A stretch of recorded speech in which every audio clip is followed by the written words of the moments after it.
அனைவருக்கும் வணக்கம். நம் பெண்களால அதிகமா உபயோகப்படுத்தப்படுற ஒரு பொருள் தான் அஞ்சனம். புரியுற மாதிரி சொல்லணும்னா நம்ம கண்ணுக்கு மை வைக்கிறதுங்க.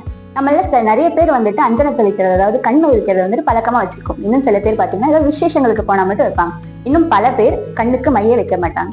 நம்ம எல்லாருக்கும் கண்ணுக்கு மை வச்சா அழகு கூடும்னு தெரியும். ஆனா நம்ம எத்தனை பேருக்கு அதுல இருக்க மருத்துவ குணம் பத்தி தெரியும்? சொல்றேன், தெரிஞ்சுக்கோங்க.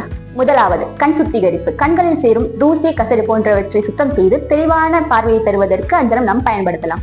இரண்டாவது, கண் பார்வை மேம்பாடு. கண் பார்வை சக்தியை அதிகரிக்கவும் மங்கலான பார்வையை சரி செய்து தெளிவான பார்வையை தருவதற்கும் அஞ்சனம் பயன்படுத்தலாம்.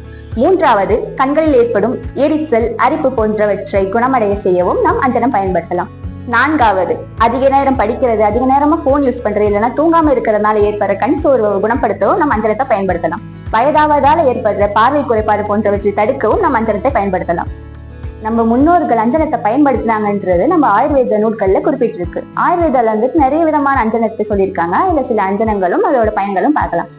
முதலாவது, திரிபலாதி அஞ்சனம். திரிபலாதி அஞ்சனம் கண் பார்வை குறைபாடு சரி செய்யவும், அதே மாதிரி சிவந்த கண்கள், கண் சோர்வு சரி செய்யவும் நம்ம உபயோகப்படுத்தலாம். இரண்டாவது, ஜாதிக்காய் அஞ்சனம். ஜாதிக்காய் அஞ்சனம் கண் பார்வை சக்தியை அதிகரிக்க உதவுகிறது.